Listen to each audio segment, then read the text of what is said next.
22대 국회에서 종부세 개편 논의가 본격적으로 진행되면서 부동산 세제 개편이 탄력을 받고 있습니다. 가장 유력하게 거론되는 건 1주택자는 아예 종부세를 폐지하고 다주택자는 중과세율을 완화하는 방안입니다. 취재 기자와 자세히 들여다보겠습니다. 부동산부 양현주 기자 나왔습니다. 양 기자, 일단 먼저 이 다주택자에 대한 중과세부터 폐지하겠다는 게 이 정부 안인데 이건 어느 정도 효과가 있는 겁니까? 우선 종합부동산세를 부과하는 체계부터 살펴보겠습니다. 현재 3주택자 이상 다주택자에게는 이 징벌적 개념의 중과세율이 부과가 됩니다. 네. 과세 표준 12억 원을 초과했을 때 25억 원까지 2%, 94억 원까지 4%, 94억 원 초과 시 5%가 적용이 됩니다. 비싼 아파트를 가지고 있을수록 더 높은 세율이 적용이 되는 셈입니다. 현재 거론되고 있는 종부세 완화안은 이 중과세율을 없애고 기본세율만 적용하자는 겁니다. 이 기본세율의 경우 보시는 것처럼 각 구간별로 최대 2.7%가 적용이 됩니다. 이 세부담이 절반가량 줄어드는 셈입니다. 네, 세금이 실제로 많이 줄어들 텐데 실제로 얼마나 줄어드는지 한번 예를 들어서 한번 설명해 주시죠. 네, 이 종부세 과연 얼마나 줄어들지 우병탁 압구정 기업금융센터 부지점장의 의뢰에 산출을 한번 해봤습니다. 네. 이 한마디로 정리하면 집값이 높을수록 세부담이 크게 줄어듭니다. 네.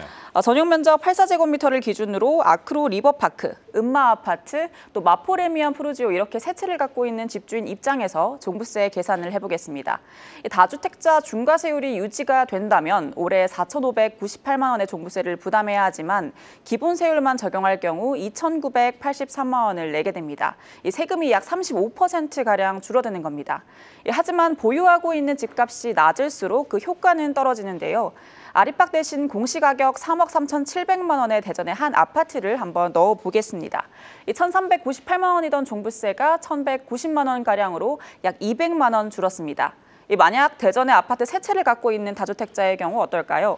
12억 원 과표 구간에 들지 않기 때문에 이 개편에 따른 변화가 없습니다. 동일한 세금을 내야 하는 겁니다. 다시 말해 같은 다주택자라도 서울 강남 지역 위주 아파트 세 채 보유자가 가장 큰 혜택을 보고 이 지방 다주택자의 경우 변동이 없을 가능성이 높습니다. 네, 그렇다면 이 다주택자에 대한 징벌적 종부세 부담이 줄어들면 이 부동산 시장에 어느 정도 영향이 있을지도 좀 궁금합니다. 지금 시장 상황을 볼 때는 큰 영향이 있을 것 같지는 않습니다. 어쨌든 세금에 가장 민감한 부동산 시장의 이 세액 부담 완화 소식은 일단은 호재로 작용할 전망입니다. 네. 특히 다주택자 중과세율이 폐지되면 아무래도 집값이 높은 서울 지역 위주로 꿈틀댈 가능성이 높습니다. 강남 등 주요 지역의 똘똘한 한 채 수요는 더욱 높아질 수밖에 없는 겁니다. 반대로 세금 부담이 줄어든 다주택자가 버티기에 들어가면 이 시장에 나올 매물이 더욱 줄어들 것이라는 우려도 적지 않습니다.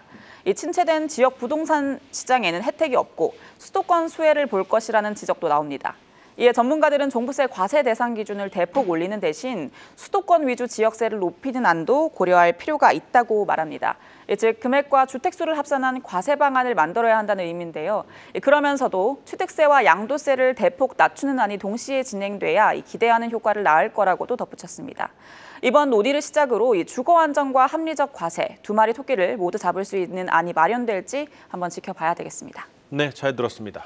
부동산부 양현주 기자였습니다.